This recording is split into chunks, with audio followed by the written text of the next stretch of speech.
Chapter 43, Kaylee. Dinner was interesting to say the least. Carter was right yesterday about being with a bunch of popular jocks not being as boring as I would have thought. Casey, Jet's date, was whining all through dinner and threw a hissy fit about dessert. Lynn looked highly irritated by Casey's behavior and sent as many of us as would fit in Xander's SUV on ahead while they dealt with everything. I was glad to get away from the scene Casey was causing, but also relieved to get away from Oliver. I don't know if the universe or someone else is conspiring against me, but every time I turn around today, we're being pushed together. There was the corsage, photos, the ride to the restaurant, and he even was seated across from me at dinner. Oliver puts me on edge, and I don't like it. My body has been reacting to his when we're close by. I'm treating that like a warning bell telling me to stay away from him. The last time I reacted to someone's closeness was James. We all know what a disaster that has been over the last couple of years, and I don't need a repeat of that drama with Oliver. We walk into the gym, and I try not to be impressed with its transformation. The floor is covered with some sort of mat that makes it look like a swirl of silver galaxies. There are royal blue curtains covering where the stands are pushed against the wall. Since the stands are against the wall, instead of splitting the main gym from the back gym, the whole room looks much bigger. There's a scattering of round tables around the room and a long table with punch and water against one wall. A stage is set up blocking the doors that lead to the locker rooms. If you look up, you can still see the basketball nets that are tucked up into the ceiling, but they, along with the rafters, have twinkle lights strung from them. I try to tell myself that the atmosphere doesn't have something magical to it, but it's hard to not deny that the dance committee did a good job with decorating. People are milling around the gym, sitting at tables and standing in clusters around the dance floor. Music is playing, but no one is dancing. It makes me wonder how much dancing actually happens at dances. Carter sees a few people we know from band sitting at a table and heads in their direction. Drew follows him. I glance Sarah's way, not wanting to abandon her. She's looking at Colton, and I watch her face fall as the girl saunters up to him. She grabs his hand and pulls him towards the group of popular underclassmen hanging out in the corner. Callie rolls her eyes at the girl before following Colton to their friends. "Hey," I say to Sarah, hoping to distract her. "Do you want to go sit with Carter and Drew?" Sarah blinks away her disappointment. "Yeah, that sounds good." When we get to the table, most people are in the process of getting up. "Do y'all want to come dance?" Helen asks.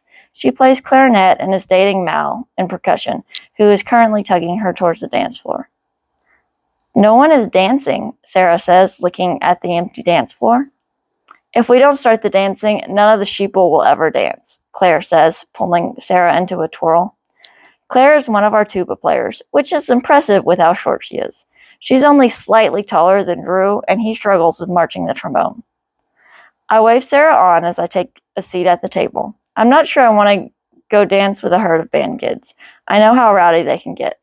Besides, Drew is still sitting, and I don't want him to feel abandoned. Carter stays seated as well, and pretty soon it's just the three of us at the table. "So, how was girl time?" Carter asks. "Fine. Lynn says she plans on staying single for a while, so that gives us time to get her to see that Drew is the right guy for her." I turn toward Drew. "If that's still what you want?" "I want to be friends with Lynn. Being more than friends with her..." Drew trails off before shaking his head. "I don't think she sees me that way."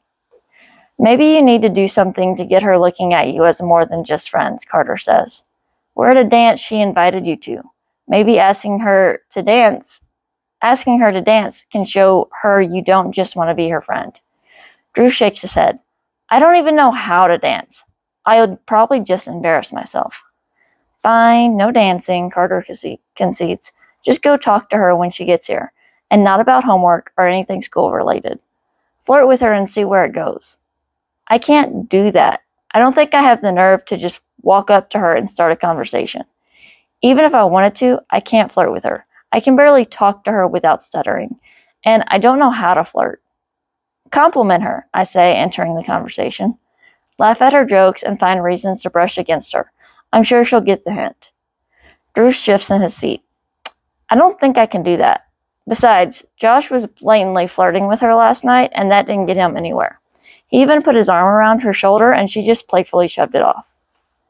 That's because Josh is her ex, Carter says. Besides, I seem to recall her leaning into you as you showed her how to play video games. Lynn doesn't seem to mind having you in her bubble. I wonder what all I missed at fifth quarter last night. If Lynn was flirting with Drew even a little, then maybe this is working and he'll started getting on her radar. I'm still not sure she's the best girl for Drew, and her lack of long-term commitment isn't exactly a good sign. But she's the one he wants, and I want him to be happy. Drew shrugs. I don't want to get my hopes up for something that's super unlikely to happen. I'm still working on being comfortable talking to her. I think I need to just focus on not embarrassing myself as her friend before we worry about anything else. You want to take things slow, Carter nods. I can respect that. Drew looks like he's about to contradict Carter, but Carter turns to me before Drew can speak. So, how are things with you and a certain football player? There isn't anything between me and anyone, much less between me and anyone on the football team. I'm not talking about Oliver, not that there's anything to talk about anyway. Maybe my heart speeds up when he's near. My nerve endings might stand at attention when he brushes against me. My nose may want to drown in his masculine scent. But my body isn't getting a say in things this time.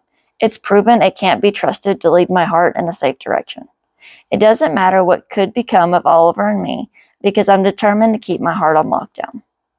Methinkest thou protestest too much? Carter's voice brings my head out of thoughts of Oliver.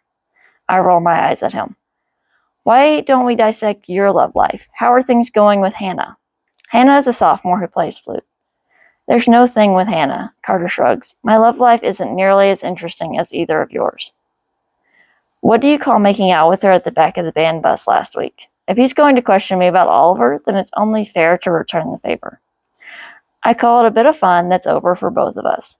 There might have been some chemistry there, but that's it. For a moment, his words remind me of something James would say. There must be something on my face betraying my thoughts, because Carter starts shaking his head. Don't look at me like that. I didn't do anything wrong. If you must know, Hannah wanted to make her ex jealous. The only interest she had in me was because I'm first chair and Jeremy's section leader. Jeremy is a sophomore like Hannah and plays trumpet with Carter. I've never paid much attention to him. I guess that explains why Jeremy has been glaring at you all week, Drew says. Carter smirks. Yeah, if only he'd channeled that energy into learning the marching show, then I wouldn't have to be constantly adjusting him during practice. Our conversation moves away from relationships, and I find I'm actually enjoying myself. They may be annoying at times, but I've got two of the best friends a girl could ask for. I'm laughing at something Carter says when I feel something in the atmosphere change. I refuse to turn around and look at the doors. There's only one group that could cause that much attention by walking into a room, and I don't want to be another gawking onlooker. Drew looks at the door like he's got Lynn on radar, and I see his goofy smile as he takes her in. He's really got it bad, and I hope it works out for him. I just don't want to have to spend too much time around Oliver while trying to get them together. He's a complication my life doesn't need.